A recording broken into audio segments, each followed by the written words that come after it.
Pelo sinal da Santa Cruz, livra-nos Deus, nosso Senhor, de todos os nossos inimigos, em nome do Pai, do Filho e do Espírito Santo. Amém. Queridos, tema da nossa catequese de hoje, então, morte e ressurreição de Jesus, sinal de vitória e salvação. Contudo, esse é um tema central da nossa fé, né? Então, esse tema, acredito que a gente não vai conseguir abordá-lo todo na data de hoje. A gente vai ter que dividir esse tema em 2 encontros. Então, espero chegar nesse encontro até a parte em que a gente vai meditar sobre as consequências do nosso pecado, e no encontro que vem a gente alcança a ressurreição e a vitória de Jesus sobre a morte. Como sempre, a gente está usando esse tema, esse livro que o Padre Patrick nos passou, né? Iniciação à Vivência Cristã, da editora Vozes, para orientar os nossos encontros. Essa é uma sugestão do Padre Patrick, como ele é nosso pároco, a sugestão dele, eu entendo que é uma determinação, né? Então a gente já acata de imediato e a gente está usando esse livro como base. Vamos então para o nosso tema de hoje? Por qual motivo, por que razão Jesus morreu na cruz? Quando Jesus anunciava a sua paixão, os evangelhos dizem que por 3 vezes Jesus reuniu os apóstolos e anunciou: o Filho do Homem vai a Jerusalém, vai sofrer muito da parte dos homens, vai ser ultrajado, crucificado, vai morrer, mas ressuscitará no último dia. Por 3 vezes Jesus fez o anúncio da paixão. E é interessante que quando Jesus anunciava aos apóstolos a paixão, Jesus dizia: é necessário que o Filho do Homem suba a Jerusalém, seja preso, morto, etc. Ele começava dizendo: é necessário. Por que Jesus morreu na cruz? E por que era necessário que Jesus morresse na cruz?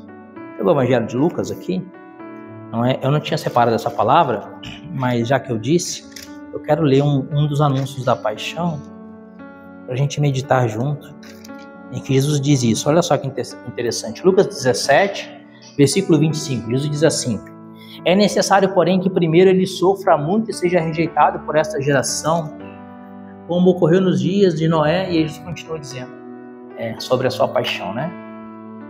Por que ele diz, então, é necessário, porém, que primeiro ele sofra muito e seja rejeitado por esta...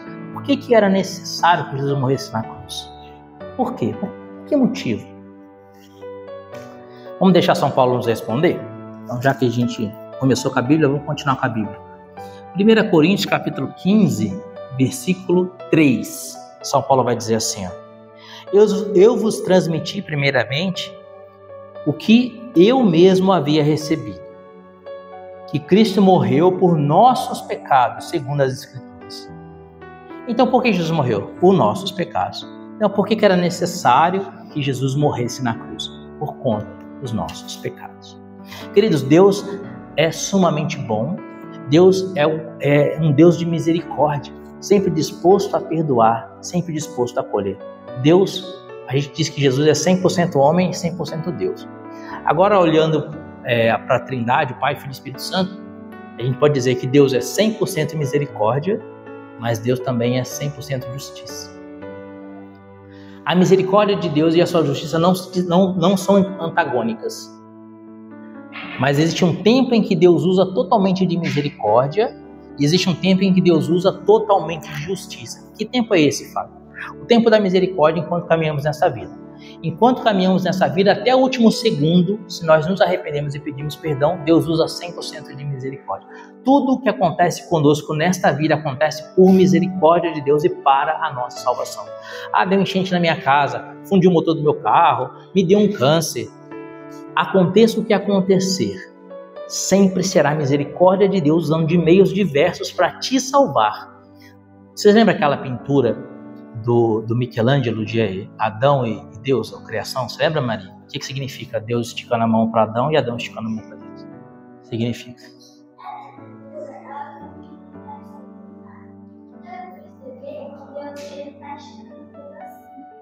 Deus está esticando o dedo assim, né? E Adão assim.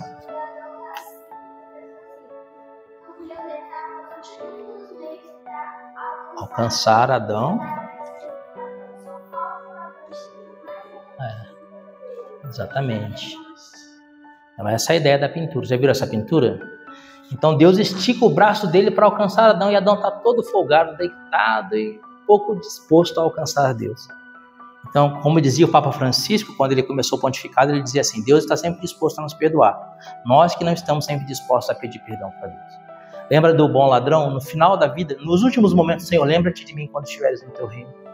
E ali naquele último momento, quando ainda era o tempo da misericórdia para ele, Deus diz para ele: ainda hoje estarás comigo no paraíso. Então até o último segundo, Deus vai estar esticando o braço dele para alcançar a gente. Aí, o problema é que nós somos como Adão, né? Então bem com pouca vontade de alcançar Deus, né? Mas, rompida essa vida, quando a morte nos alcança, após a morte entra o tempo da justiça. E aí Deus nos dará tudo pela justiça. Se você trabalhou pelo reino, bendito, bem-aventurados aqueles que trabalharem pelo reino. Porque quem trabalhou pelo reino, quem se esforçou para alcançar esse dedo de Deus, vai receber a vida eterna. Quem não se esforçou para alcançar o dedo de Deus, mas se entregou ao pecado, virou as costas para Deus e se fez inimigo de Deus, vai encontrar a morte eterna, porque escolheu isso durante a vida, certo? Então, meus amados, como Deus é sempre misericórdia e sempre justiça, a cruz significa isso. A misericórdia de Deus e a justiça de Deus se uniram na cruz. Por quê? Por conta dos nossos pecados, nós estávamos separados de Deus eternamente. Não tinha como acessarmos o céu, as portas do céu estavam fechadas para nós, por conta do nosso pecado. Romanos 6:23 diz: o salário do pecado é a morte, a consequência do pecado é a morte. Todo pecado é merecedor do inferno, seja ele um pecado mortal, seja um pecado venial. É claro que o pecado mortal rompe a amizade com Deus e nos leva direto ao inferno se nós não nos confessarmos, mas todo pecado, seja qual for, é sempre digno do inferno, porque o pecado é uma ofensa direta a Deus. Deus, que é o sumo bem, que é digno de toda honra, de toda glória, diante do qual todo joelho se dobra, em vez de darmos a Jesus louvor, honra e glória, damos pecado. E o pecado é sempre uma desobediência a Deus. O primeiro pecado que fez com que todo mal entrasse no mundo foi um pecado venial. Não foi um pecado venial? Quando Adão e Eva comeram do fruto proibido, eles cometeram um pecado de gula e de desobediência. Gula é um pecado capital, um pecado venial. E a desobediência deles é um pecado venial. Por conta de um pecado venial entrou toda a desgraça do mundo. Todo estupro, morte, terrorismo, assassinato, aborto, homicídio, tudo que você puder pensar de mal, começou tudo no pecado de Adão. Eu digo que o pecado de Adão é um fósforo. Como assim um fósforo? Uma árvore você faz milhões de fósforos, certo? Uma árvore faz milhões de fósforos. Mas com um fósforo só você consegue incendiar uma floresta inteira. Então o pecado de Adão foi o primeiro fósforo que riscou e incendiou a floresta inteira. E a floresta estava pegando fogo. A floresta inteira estava pegando fogo. E Deus, vendo que o pecado havia fechado as portas do céu para a humanidade, Deus quis nos salvar. Contudo, era justo. Deus, na sua misericórdia, 100% misericórdia, disse: eu preciso salvar a minha criação. Só que era justo que pelo pecado se oferecesse uma remissão digna do ofendido. Queridos, o ofendido é Deus. Quem pode oferecer uma oferenda de remissão digna de Deus? Só Deus. Mas essa oferenda era necessária que fosse oferecida por um homem, porque foi o homem que ofendeu a Deus. Então o gênero humano precisava oferecer a Deus uma oferenda digna de Deus.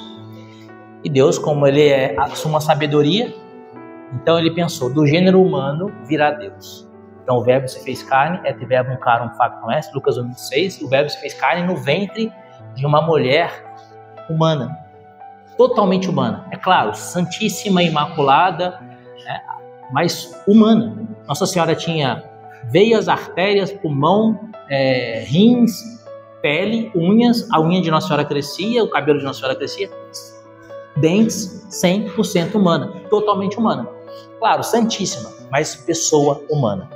Então Jesus veio ao mundo e o verbo entra no mundo por meio de uma mulher. Assim como a desgraça entrou no mundo por meio de Eva, a graça entrou no mundo por meio daquela que é cheia da graça. Ave gratia plena, vai dizer o anjo Gabriel a Nossa Senhora. Ave cheia de graça, porque a desgraça entrou por Eva, a graça entrou por Maria. A palavra Eva, ao contrário, é ave. Então o anjo diz ave a Nossa Senhora também para mostrar que ela faz o caminho inverso de Eva. Você já viu a imagem de Nossa Senhora desatadora dos nós? Por quê? O nó que Eva deu pelo pecado, Nossa Senhora desatou esse nó pela obediência. Ela fez o caminho contrário. Para você desatar o nó, você não tem que fazer o caminho contrário? Então o contrário de Eva é a ave. Um anjo falou com Eva, Lúcifer falou com Eva. Eva era uma mulher virgem, imaculada. Um anjo falou com Maria, uma mulher virgem imaculada. O anjo Gabriel. Eva desobedeceu, Maria obedeceu. E aí, se a desgraça entrou por Eva, a graça entrou por Nossa Senhora. Assim, o gênero humano oferece a Deus alguém que é digno de remir a humanidade. E esse alguém que é digno de remir a humanidade é o próprio Deus humanado, é o próprio Deus que se fez homem, Jesus, o verbo que se fez carne. Só ele poderia oferecer uma oferenda agradável a Deus, ao ponto de, como eu vou dizer, estar na mesma altura de Deus, porque ele é Deus. Então, na mesma altura, um Deus feito homem, o homem Deus humanado, para oferecer uma oferta em nome da humanidade, no lugar da humanidade. Queridos, e é interessante a gente pensar que qualquer sofrimento de Jesus já seria suficiente para remir a humanidade. Por exemplo, Jesus não foi circuncidado ao 8º dia. O sangue que Jesus derramou ao ser circuncidado já seria suficiente para remir a humanidade. Uma gota de suor da testa de Jesus já seria o suficiente para remir a humanidade. Um arranhão no joelho do menino Jesus que caísse já seria suficiente para remir a humanidade. Sabe o que acontece? Acontece que hoje, se Jesus houvesse nos remido por meio de uma gota do seu sangue, talvez você não conseguisse compreender o amor de Deus. Assim, então, Jesus escolhe morrer a pior de todas as mortes. Jesus escolhe, por livre e espontânea vontade, morrer no pior de todos os suplícios, para que você entenda o quanto Ele nos amou. Como vai dizer o Evangelho de João, quando João começa a narrar a Quinta-feira Santa, João começa a narrar que Jesus entra no cenáculo para estar com seus apóstolos, para fazer o lava-pés, para instituir a Eucaristia, para depois ir ao Getsemane, para começar a sua agonia e a sua paixão. A primeira palavra daquela quinta-feira, antes de começar a paixão, é: Jesus, tendo amado os seus que estavam no mundo, até o extremo os amou. E Jesus nos ama até o extremo da cruz, onde Jesus é despedaçado. E é isso que eu quero ler com vocês. Esse livro aqui, você já conhece esse livro, não? Quem já viu o filme do Mel Gibson, Vida da Paixão de Cristo? Já assistiu? Vocês já assistiram? O filme do Mel Gibson é baseado nesse livro. Esse livro é de uma beata chamada Ana Catarina Emmerich.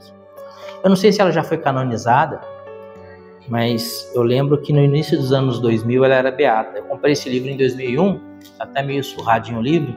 Quando eu comprei o livro, ela era beata. Não sei se posteriormente ela foi canonizada. Ela foi beatificada pelo Santo Padre Papa João Paulo II. Ana Catarina Emmerich era uma religiosa agostiniana da Ordem de Santo Agostinho, a mesma ordem de Santa Rita de Cássia, que ela sofria muito, ela tinha muitas enfermidades, ela estava sempre enferma, sempre na cama. Por meio das suas enfermidades, ela se unia à paixão de Jesus. Misticamente, ela sentia na cabeça a coroa de espinhos. Então, sempre ela estava como que estivesse sentindo as dores da coroação de espinhos. A imagem dela é essa daqui. Vocês conseguem ver a imagem dela? Aqui, ó.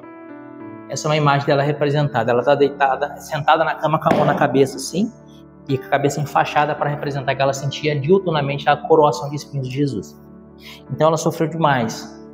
E Jesus deu a ela uma graça especial de se unir a ele de tal forma, Ana Catarina Emmerich se uniu de tal forma a Jesus, que ela vislumbrava em êxtase toda a vida de Jesus.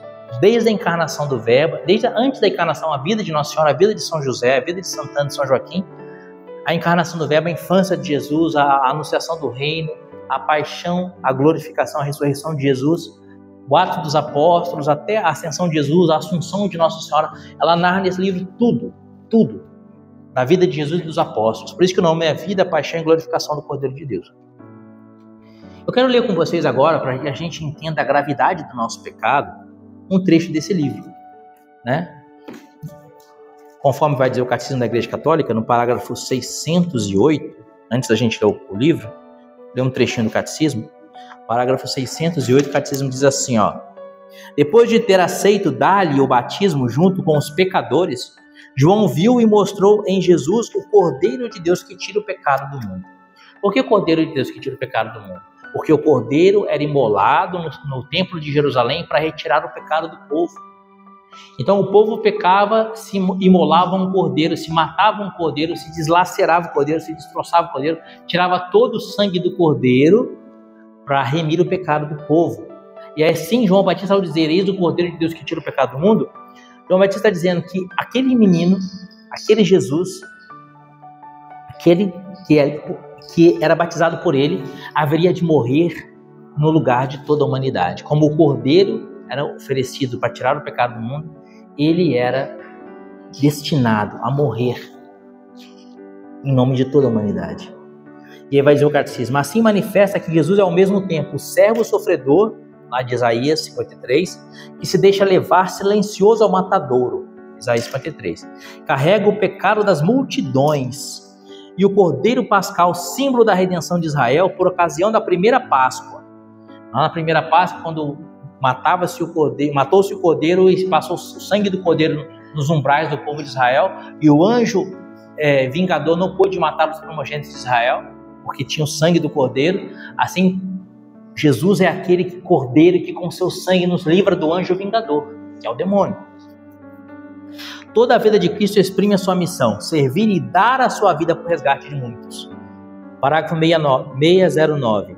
Ao abraçar em seu coração humano o amor do Pai pelos homens, Jesus amou-os até o fim. Está citando aqui o que eu disse, João 13, versículo 1. Ninguém tem amor maior do que aquele que dá a vida por seus amigos. Aí o cita João 15, versículo 13.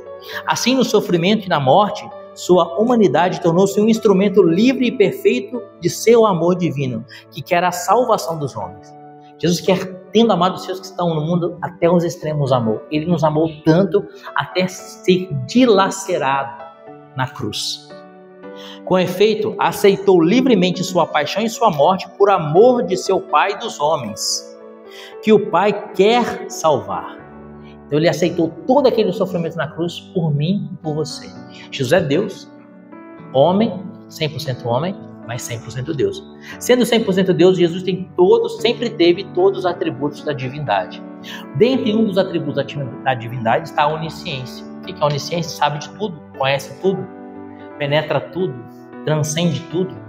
Jesus na cruz não morria por todos. Jesus na cruz morria por mim, Fábio. Ele sabia o meu nome. Ele sabia que hoje eu estaria fazendo essa catequese.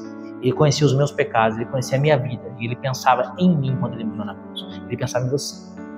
Pensava em você, Daniela. Pensava em você, Letícia. Na cruz, Jesus pensava em você, Renata. Pensava em você, Alex. Pensava em você, André. Pensava no Marcelo. Pensava no Paulo. Pensava na Larissa. Jesus pensava em você. E especificamente em você naquela cruz. Jesus pensava. Morreu por você. Com efeito, aceitou livremente sua paixão e morte por amor de seu Pai e dos homens, por seu amor, que o Pai quer salvar. Ninguém me tira a vida, mas eu a dou por conta própria. João 10, versículo 18. Daí a liberdade soberana do Filho de Deus, quando ele mesmo vai ao encontro da morte. Então Jesus vai ao encontro da morte, vai dizer o catecismo, parágrafo 609, por amor de nós. Vou pegar aqui um trecho da Ana Catarina Emmerich, na página 271, em que ela narra a paixão de Jesus, para que a gente possa mergulhar um pouco nesse mistério. Ela diz assim, quando Jesus é pregado na cruz: feche seus olhos, pensa nos seus pecados, onde você ainda tem ofendido a Jesus. Qual é o pecado que você precisa renunciar por amor a Jesus? Ouça essa narrativa sobre aquilo que Jesus sofreu na cruz por você. Eu ouvi nessa narrativa, pensa o quanto que você precisa abandonar esse pecado para não mais crucificar a Jesus. Ela diz assim: um dos carrascos, se ajoelhou sobre o santo peito de Jesus, enquanto o outro lhe segurava a mão, que se estava contraindo, e um terceiro colocou um cravo grosso e comprido, com a ponta limada, sobre essa mão cheia de bênçãos, e cravou-o nela com violentas pancadas de um martelo de ferro. Doces e claros gemidos ouviam-se da boca do Senhor. O sangue sagrado salpicou os braços dos carrascos, rasgaram-lhe os tendões da mão, os quais foram arrastados com o prego triangular para dentro do estreito orifício da cruz. Contei as marteladas, mas esqueci na minha dor esse número. A Santíssima Virgem gemia baixinho, parecia estar sem sentidos exteriormente. Madalena estava desnorteada. Depois de ter empregado a mão direita de Nosso Senhor, viram os crucificadores que a mão esquerda, que tinha também amarrado ao braço da cruz, não chegava até o orifício do cravo, que tinha perfurado as 2 polegadas distante das pontas dos dedos. Por isso ataram uma corda ao braço esquerdo do Salvador e, apoiando os pés na cruz, puxaram com toda a força até que a mão chegou ao orifício do cravo. Jesus dava gemidos tocantes, pois deslocaram-se-lhe inteiramente os braços das articulações. Os ombros, violentamente distendidos, formavam grandes cavidades axilares. Nos cotovelos se viam as junturas dos ossos. O peito levantou-se-lhe e as pernas encolheram-se sobre o corpo. Os carrascos ajoelharam-se sobre os braços e sobre o peito de Jesus. Amarraram fortemente os braços e cravaram-lhe então cruelmente o 2º prego na mão esquerda. Jorrou alto o sangue e ouviam-se os agudos gemidos de Jesus por entre as pancadas do pesado martelo. Os braços do Senhor estavam tão distendidos que formavam uma linha reta e não cobriam mais os braços da cruz, que subiam em linhas oblíquas. Ficava um espaço livre entre as axilas e o Divino Marte. A Santíssima Virgem viu e sentiu todas essas torturas com Jesus. Estava de uma palidez cadavérica. Fracos gemidos lhe saíam da boca. Madalena estava como louca, feria o rosto, de modo que tinha as faces e os olhos cheios de sangue. Todo o corpo do nosso Salvador tinha se contraído para o alto da cruz, pela violenta extensão dos braços. Joelhos tinham se lhe dobrado. Os carrascos lançaram então sobre esses e, por meio de cordas, amarraram ao tronco da cruz. Mas pela posição errada dos orifícios dos cravos, os pés ficavam longe da peça de madeira que os devia suportar. Então começaram os carrascos a praguejar e a insultar. Alguns julgavam que se deviam furar outros orifícios para os pregos das mãos. Depois, mudar o suporte dos pés era difícil. Outros fizeram horríveis troças de Jesus. Ele não quer estender-se, disseram, mas nós lhe ajudaremos. Atando as cordas à perna, puxaram-no com horrível violência, até o pé tocar no suporte e amarraram-no à cruz. Foi uma deslocação tão horrível que se ouvia o estalar do peito de Jesus, que gemia alto: ó meu Deus, ó meu Deus.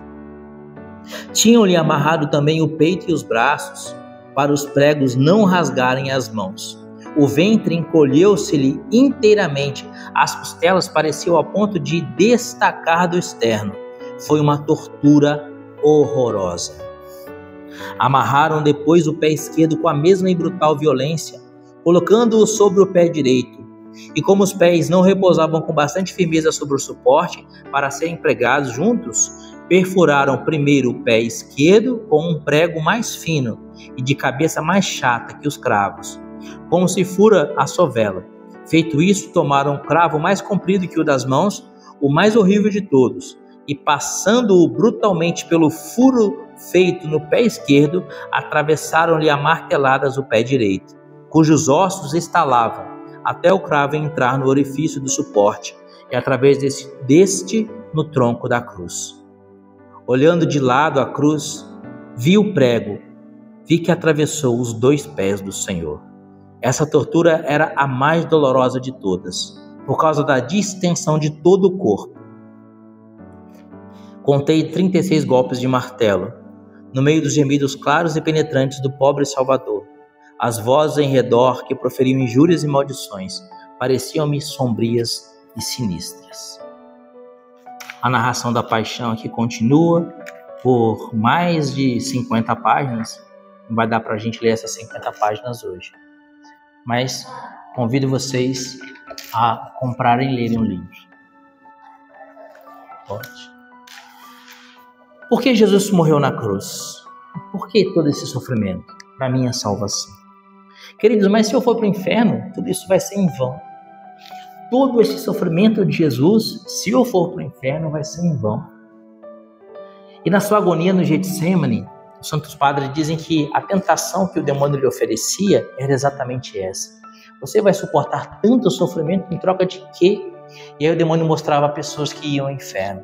Pessoas más, como Hitler, como tantos outros, como Mao Tse Tung, como Lenin, etc., que iam matar, iam destruir, iam roubar, iam defraudar, iam destruir a vida de tantas pessoas. E o demônio falava, é por causa desses que você vai ao inferno. Você vai sofrer tanto, se eles vão ao inferno, vai ser em vão. E por você? E pela sua história? A morte de Jesus na sua vida vai ser em vão? Se você morresse hoje, e se hoje acabasse para você o tempo da misericórdia e começasse o tempo da justiça e fosse o seu julgamento, a morte de Jesus teria sido em vão para a sua vida? Queridos, como eu disse para vocês, Jesus morreu pelos nossos pecados. Só que Jesus é um Deus tão misericordioso conosco aqui na nossa vida, que Ele não se importa tanto com o nosso resultado, mas com o nosso combate.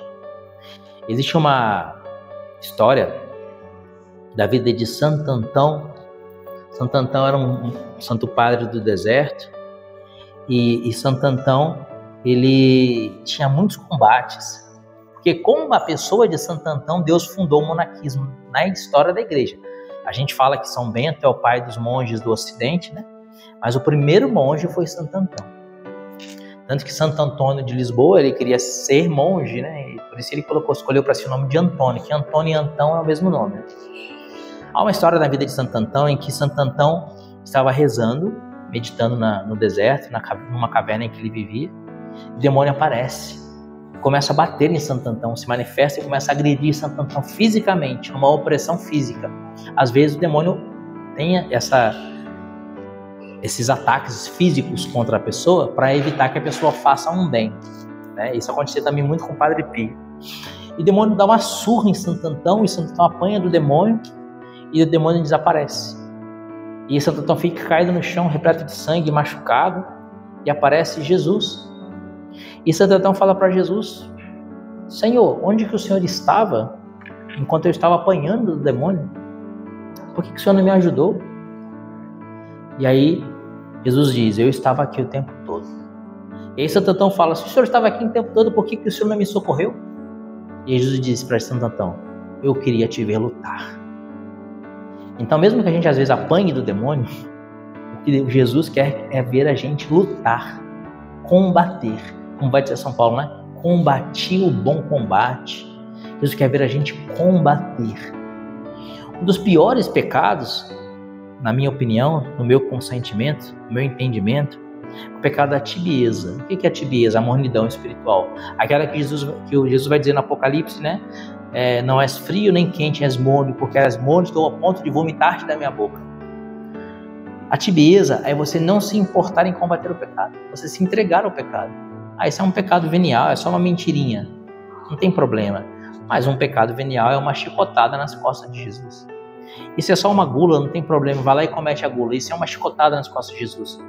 E lembrando que o pecado venial foi o pecado que introduziu o pecado no mundo. Foi a gula de Eva, a desobediência de Eva. Com um palito de fósforo você incendeia uma floresta. Então se a gente abre mão de, é só um palito de fósforo que vai tacar fogo só nessa árvore, não tem problema. Só que esse fogo dessa árvore vai se alastrar pela floresta inteira e vai queimar toda a floresta. O pecado venial conduz ao pecado mortal. Então, para que Jesus não morra em vão na minha vida, para que a paixão de Jesus por mim não seja em vão, eu preciso combater os pecados veniais. Eu preciso combater os pecados veniais. Se eu não caio no pecado venial, eu não vou cair no pecado mortal. Se eu não caio em pecado venial, eu não vou cair em pecado mortal. Quer um exemplo disso? exemplo de pecado mortal: homicídio, né? Pecado contra o 5º mandamento, não matarás. Pecado venial: ira, irritabilidade, irritação.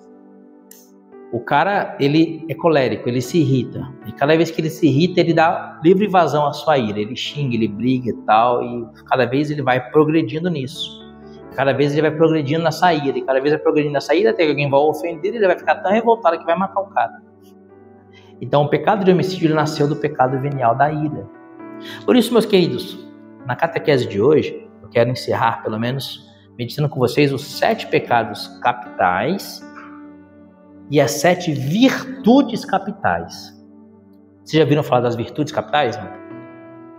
Existem 7 pecados capitais. Caput é cabeça em latim, daí vem a palavra capital, né? E capitão, né?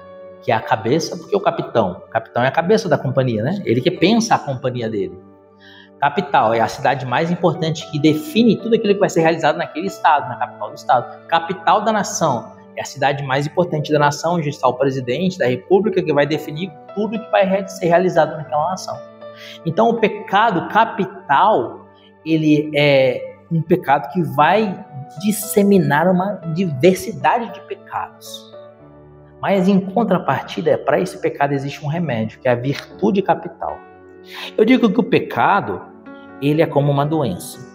O pecado é uma doença como o pecado venial é uma doença, como, por exemplo, a diabetes.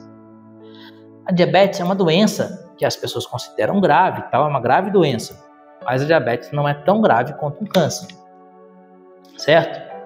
Mas, se a diabetes não for tratada, e a pessoa continuar não controlando a glicemia, comendo doce, levando uma vida desregrada, aquela diabetes vai fazer com que ela tenha o dedinho do pé amputado, depois o pé amputado, depois perca a visão. E aos poucos a diabetes vai matando aquela pessoa. Então esse é o pecado venial, é como uma diabetes, é como uma obesidade. A pessoa está obesa, não se preocupa em fazer um exercício, fazer uma dieta, e aí vai avançando na obesidade. Você já viram aqueles quilos mortais que passam naquelas televisões pagas lá? Eu nunca assisti aquele trem, mas minha esposa adora aquele troço, né? Parou de assistir agora, né, Maria? Mas assisti aquele negócio, não sei por que ela assiste aquele troço, que ela é magrela, sempre foi magrela. Que é legal, né, Maria? Ela tem 4 filhos e é magrela. Ela veste a mesma roupa da Maria. A Maria veste a mesma roupa da minha mulher, pra você ter uma ideia. Então, ela veste roupa igual a Maria e assiste esse negócio de quilos mortais. Não sei por que motivo, mas ela assiste. Enfim. Aí a pessoa chega àquele ponto de estar com 300 quilos numa cama e que não consegue mais levantar para tomar um banho. Por quê? Começou lá na infância, às vezes comendo mal, dando livre vazão ao pecado da gula. Até que esse pecado da gula mata a pessoa, né? Então você vê que o pecado venial ele não é uma bobeirinha. O pecado não é uma bobeirinha. O pecado é uma desgraça. Então, se nós combatemos os pecados veniais, nós vamos para o céu. Olha que interessante, né? Anota isso daí. O Fábio disse que se nós combatemos o pecado venial, nós vamos para o céu. Por quê? Porque se você combater o pecado venial, você nunca vai combater o pecado mortal. Se você nunca comete o pecado mortal, você está sempre em estado de graça. Se você morre em estado de graça, você está salvo. Ainda que passando pelo purgatório, você está salvo. A teologia nesse ponto é matemático. É como uma matemática, uma receita de bolo. Farinha, açúcar, óleo, etc. Mistura tudo, põe no forno, dá o bolo. É como matemática. Você não comete pecado venial, você não comete pecado mortal. Não cometendo pecado mortal, você está em estado de graça. Você estando em estado de graça, você está amigo de Deus. Se você morre na amizade com Deus, você está salvo. E a morte de Jesus não vai ser em vão na sua vida. Em contrapartida, se você se dá livre vazão ao pecado venial, esse pecado venial vai te conduzir a um pecado mortal. Esse pecado mortal rompe a sua amizade com Deus. E se você morre em estado de pecado mortal, você vai direto ao inferno. Mas como assim, Fábio? Se eu morro em estado de pecado mortal, eu vou direto ao inferno? Isso é muito rigoroso, né? Mas não sou eu que eu falo, não. Catecismo. Catecismo da Igreja Católica, parágrafo 1861. O pecado mortal é uma possibilidade radical da liberdade humana, como o próprio amor. Acarreta a perda da caridade e a privação da graça santificante. Isso é, do estado de graça. Se esse estado de graça não for recuperado mediante o arrependimento e o perdão de Deus, sacramento da confissão, causa causa a exclusão do reino de Cristo e a morte eterna no inferno.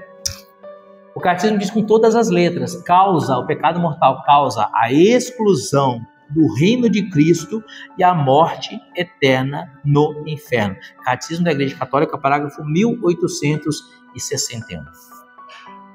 Então, meus amados, diante dessa realidade, eu quero apresentar para vocês os 7 pecados capitais. Se vocês tiverem a possibilidade de escrever, escrevam 7 pecados capitais, para quando forem se confessar, fazer também uma meditação, um exame de consciência a partir dos 7 pecados capitais. Eu faço assim meu exame de consciência: os 10 mandamentos, depois dos 10 mandamentos, os 7 pecados capitais, depois dos 7 pecados capitais, os pecados que eu me lembro, né? Porque tem pecado que não está nem nos 10 mandamentos, nem nos 7 pecados capitais, como por exemplo a mentira. A mentira é um pecado.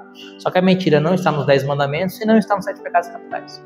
Mas ela é fruto de um pecado capital de soberba. Por quê?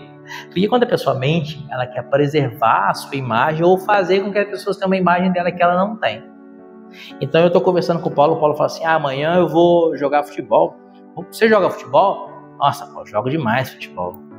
Inclusive, quando eu era novo, eu joguei no time do Corinthians e tal. Na verdade, sempre fui um perna de pau. Sempre tropecei na bola e caí de cara no chão. Mas por que eu falei para o Paulo que eu sempre fui bom jogador de futebol? Por soberba. Para que o Paulo tenha uma imagem de mim que não corresponde com a verdade.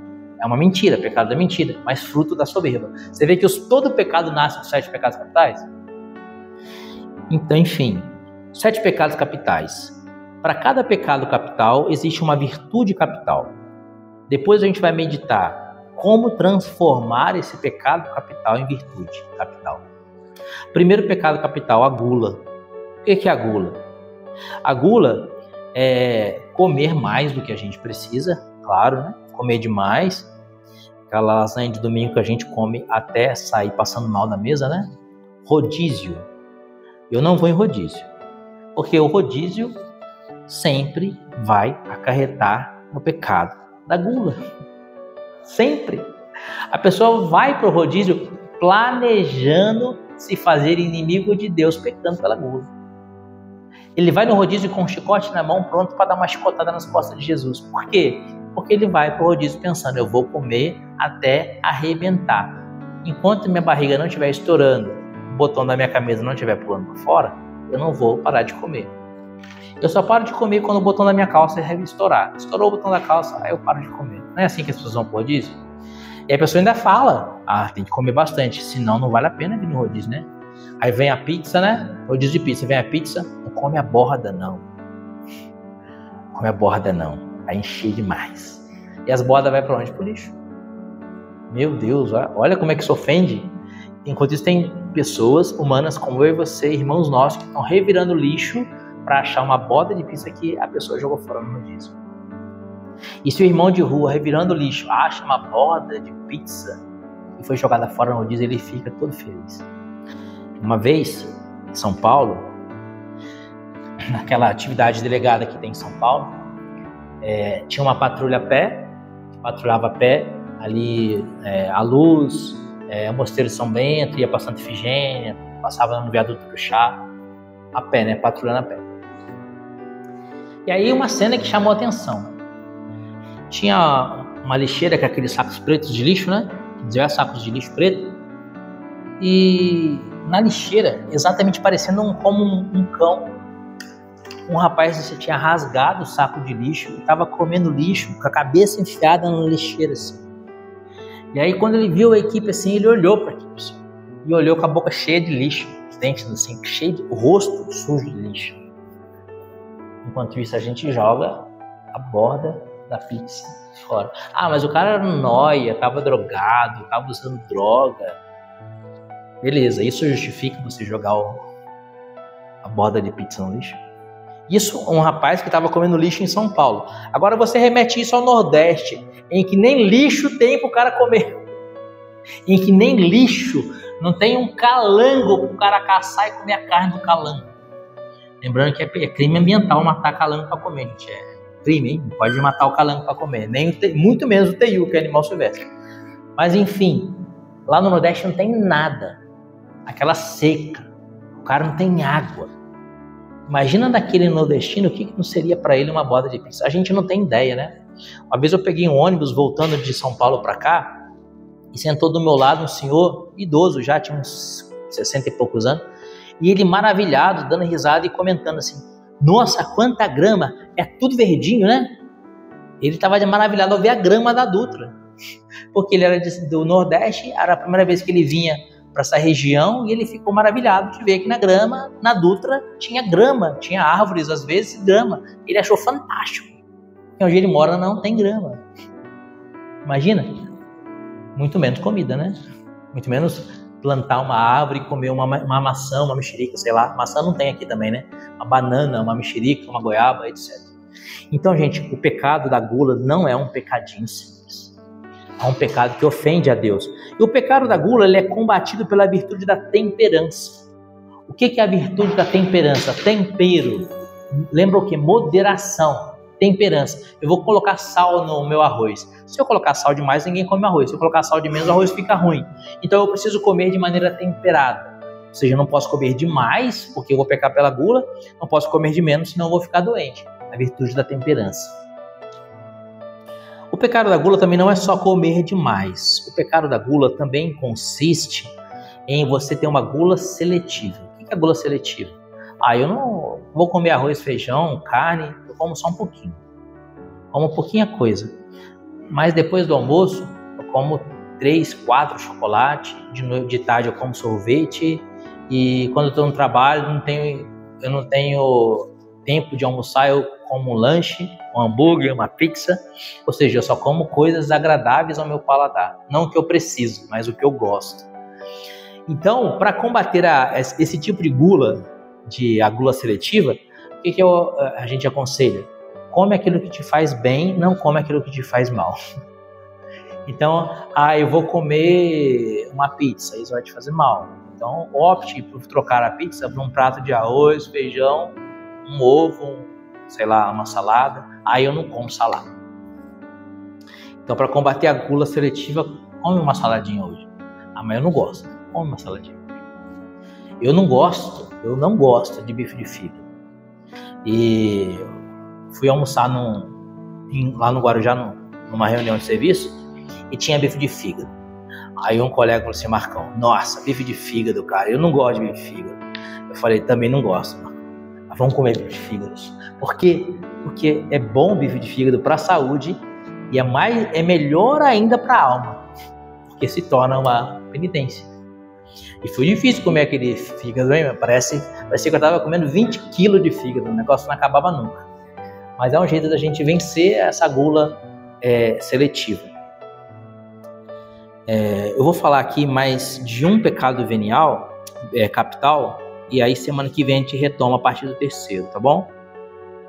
Como eu falei, não vai dar pra gente terminar todo o tema hoje. O segundo pecado venial, talvez a gente precise ter 3 aulas. O segundo pecado capital, que eu quero comentar com vocês, é o pecado capital da preguiça. A preguiça é um pecado capital terrível, cara. Porque é um pecado capital cultivado pela nossa sociedade como um valor. Como assim, Fábio? Como um valor? O que é um valor? O valor é uma coisa boa, né? 50 reais é um valor, não é? 50 reais é uma coisa boa. Se achar 50 reais na rua, você está andando ali no meio da rua, no meio do nada à noite, e você olha assim, uma nota de 50 reais. Você vai falar: nossa, ganhei 50 reais. Vai ficar feliz, não é? É um valor. É um dia de serviço. Eu ganhei 50. Dá para comprar 1 quilo de café, né? Não dá, né? 1 quilo não dá. Porque o café tá 30 e pouco. Não dá nem para comprar 1 quilo de café. Dá para comprar meio quilo de café, ainda vai sobrar um pouquinho. 1 quilo de café e um açúcar. Meio quilo de café e um açúcar. Porque 50 reais é um valor, é uma coisa boa. Aí a pessoa acorda assim de sábado, cara. Amanhã vai ser assim, né? Tô profetizando, amanhã vai ser assim. Sábado chuvoso. Vai ter previsão de frente fria chegando, não vai? Então não vai ser amanhã. Um sábado que vai acontecer, chuvoso. A pessoa acorda, olha assim, sábado chuvoso. Aí ela fala: nossa, hoje eu não tenho que trabalhar. Dia bom para ficar aqui na cama curtindo uma preguicinha. Ligar Netflix. Aí liga na Netflix para assistir Shrek, né? Shrek. Aí faz pipoca, come pipoca, deixa a vasilha de pipoca suja do lado, um resto de pipoca na cama, acaba o Shrek e dorme. Aí acorda meio-dia, escorre a baba do canto do olho, olha pra fora, ainda tá chovendo. Graças a Deus, tá friozinho, né? Vou pedir um iFood aqui, não vou nem fazer almoço. Pede um iFood, pede lá um bandeco, come o bandeco, não escova o dente e dorme de novo com a boca suja. Aí acorda 15 horas, na hora da misericórdia, para rezar o texto da misericórdia, não, para ir no banheiro urinar e voltar na cama. E acha isso uma maravilha. E aí, como é que foi seu fim de semana? Nossa, foi maravilhoso. Fiquei na cama, curtindo uma preguicinha o sábado inteiro. Não é assim? É um valor. Só que a preguiça é um pecado. A nossa vida, lá no meu serviço, eu tenho assim, eu coloquei na minha mesa assim, uma ampulheta daquelas que cai areia, né? Ampulhetinha. Uma ampulheta, uma miniatura de um turíbulo que uma amiga foi para a Espanha, no santuário de São Tiago de Compostela, e trouxe para mim um turíbulozinho, igual do santuário, e um globinho mundo, assim, um globo do mundo. Aí fica lá a ampulheta, o turíbulo e o globo do mundo. E aí eu falo para as pessoas, sabe por que tem essa ampulheta, esse turíbulo, esse globo do mundo? Porque o nosso tempo está passando, a nossa vida é um tempo, está passando, a areia está passando na ampulheta. A gente tem pouco tempo para fazer com que o mundo sinta o perfume de Cristo, que é o perfume que sai do turíbulo. Então, aquele incenso que sai do turíbulo precisa ser a nossa vida no mundo. E a gente tem pouco tempo para isso. A nossa vida é para glorificar a Deus. Então, quando você acordar de manhã, pensa, o que farei hoje para a glória de Deus? E a preguiça, ela impede que a gente sirva a Deus, que a gente sirva o irmão, que a gente se doe, que a gente alcance então pela caridade a santidade. A preguiça é um obstáculo concreto para não alcançarmos a santidade. O obstáculo concreto é uma barreira que impede a santidade, porque ela me impede de fazer as ações que poderiam me santificar. São Paulo vai dizer assim, que Deus prepara de antemão as boas obras para que nós as pratiquemos. Deus prepara de antemão as boas obras para que a gente pratique. Só que a gente só vai fazer essa boa obra que Deus preparou de antemão se a gente vencer a barreira da preguiça. Dentre outras, como também da avareza, né, e assim por diante. Um pequeno exemplo, que eu falo muito para as crianças lá em casa, né, Maria? Eu comi e tem um prato que eu sujei. Se eu deixar o prato na pia, alguém vai lavar o meu prato, certo? Alguém vai lavar o meu prato.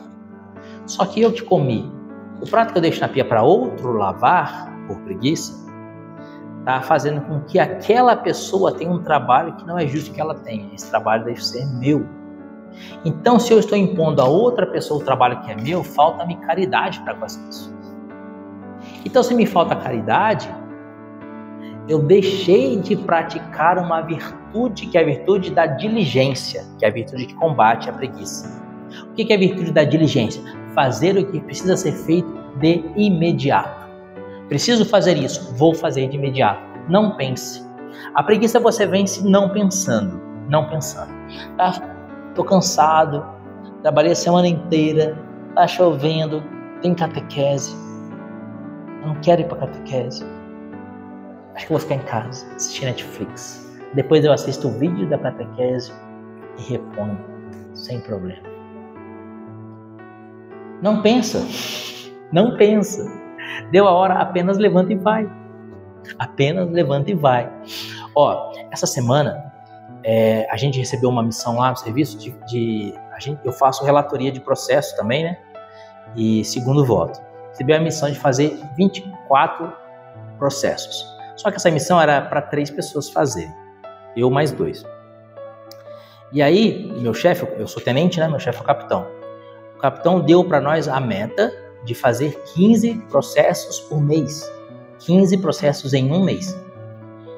E aí, no final do serviço, ele passou lá no meu pelotão e falou assim, e aí, como é que foi os processos? Fiz 16, capitão. Fiz 16 processos? Fiz. Eu troquei de companhia recentemente, né? Então, o capitão tá me conhecendo ainda, né? Você fez 16 processos? Fiz. Dá pra mim o número dos processos. Ele não acreditou. Eu passei pra ele o número dos processos. Fiz todos esses 16.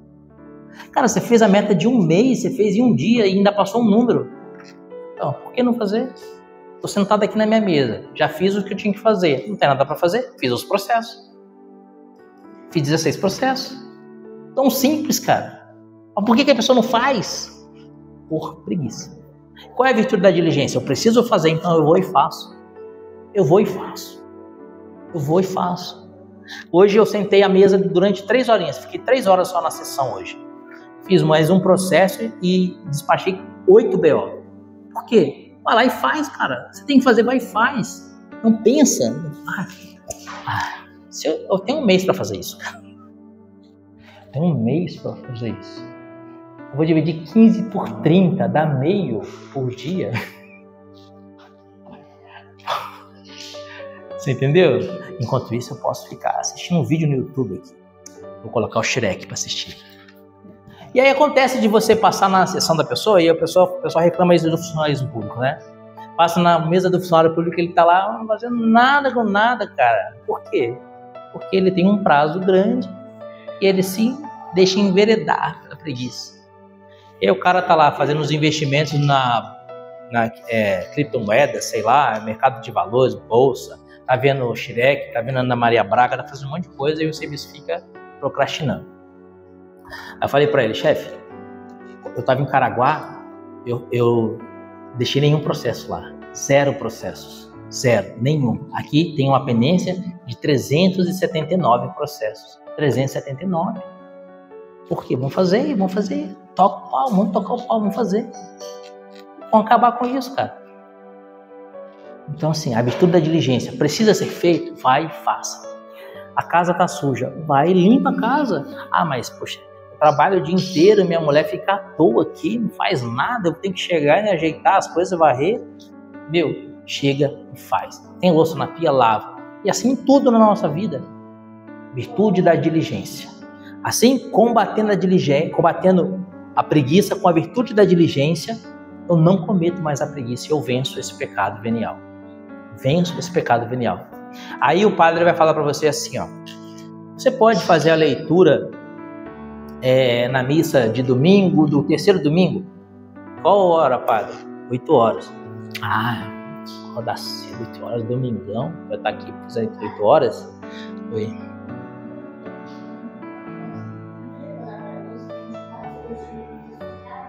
Então, tem que lavar de novo.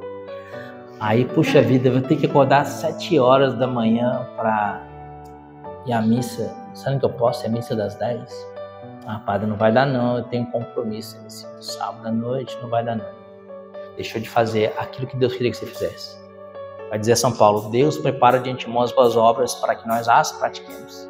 E você não praticou a obra que Deus preparou porque você estava com preguiça. Você não quer ser catequista de adultos? Não. Durante uns 4 anos teve um catequista de adulto na paróquia.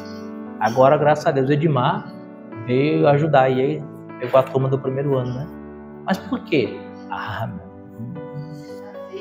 Sexta-feira, cara. Não, né? Não. Não dá, né? Então, assim, a virtude da diligência, além de vencer o vício capital da preguiça, nos ajuda a dar a glória a Deus naquilo que Deus quer que nós demos glória a Ele. Entendeu? Minha mulher fala assim, ó, vai lá comprar pão na padaria? Aí com a preguiça de comprar pão, não vou não. Esquenta o pão de ontem aí, vamos fazer um bolo, eu não vou não. Ou pede para entregar o pão e não vou. Só que Deus queria que ao ir na padaria, eu usasse uma camisa escrita assim, ó, sou 100% católico, graças a Deus. E aí eu vou na padaria e falo assim pra menina da padaria, me vê 10 pães, e ela lê minha camisa, eu sou 100% católico, graças a Deus. Aí ela pensa assim, nossa, esse rapaz tem orgulho de ser católico, tanto tempo que eu não vou à missa, né? Eu acho que eu vou à missa hoje. E aí ela vai à missa e volta pra igreja por conta de uma camiseta que ela viu na padaria, você não falou nada pra ela, você nem imagina que a pessoa viu sua camiseta e por conta daquela camiseta ela voltou a participar da igreja. E porque ela voltou a participar da igreja, ela deixou uma vida de pecado, ela começou a viver uma vida de virtude, Depois ela morreu na graça de Deus e se salvou, está no céu. E o que salvou ela? Foi você? Não, você nem sabe. Quando você for julgado, Deus vai te mostrar. Porque aquele dia você venceu a virtude, venceu a preguiça e com diligência foi na padaria comprar pão. Por causa disso, aquela menina viu uma camiseta sua que disse 100% católico, graças a Deus, e voltou para a igreja e hoje ela está aqui no céu. Por conta da sua virtude e da diligência. E coisas que a gente jamais imagina, cara. Que a gente jamais imagina. Queridos, amanhã não. Semana que vem, a gente vai começar no ponto da avareza. Tá bom? Falar sobre a virtude da generosidade que combate o pecado capital da avareza. Esse é um assunto para o nosso próximo encontro, que será nesse mesmo bate-canal, nesse mesmo bate-horário. Você não conhece essa, né, Marcelo? Essa não é da sua época, cara. Paulão sabe qual que é da pegada, né, Paulão? Lembra dessa daí, ô Daniela? Desse mesmo bate-horário, nesse mesmo bate-canal? Você lembra, né? Vamos fazer a nossa oração final, então? Glória ao Pai, ao Filho e ao Espírito Santo, como era no princípio, agora e sempre. Amém. Senhor, ajuda-nos a vencer os nossos pecados, através de combate, como São Paulo, combatendo o bom combate, transformar os nossos vícios em virtudes, transformar os nossos pecados capitais em virtudes capitais. E assim, Senhor, pela luta contra o pecado, fazer com que a sua morte por mim na cruz não seja em vão. E no último dia, quando eu for julgado, o Senhor possa abrir para mim, por misericórdia, as portas do céu. Mãe de Deus, a Senhora que foi a criatura humana mais virtuosa de todas, a Santíssima Virgem, roga por nós e ajude-nos a dar glória a Jesus com as nossas vidas. Ajuda-nos, Mãe, a transformar os nossos vícios em virtude, nossa miséria em santidade, nosso nada em amor. Assim como Jesus, pela sua intercessão, transformou água em vinho, roga por nós, para que pela tua intercessão o Senhor transforme os nossos vícios em virtudes, nossa miséria em santidade e o nosso nada em amor. Ave Maria, cheia de graça, o Senhor é convosco. Bendita sois vós entre as mulheres, e bendito é o fruto do vosso ventre, Jesus. Santa Maria, Mãe de Deus, rogai por nós, pecadores, agora e na hora da nossa morte. Amém. Em nome do Pai, do Filho e do Espírito Santo. Amém.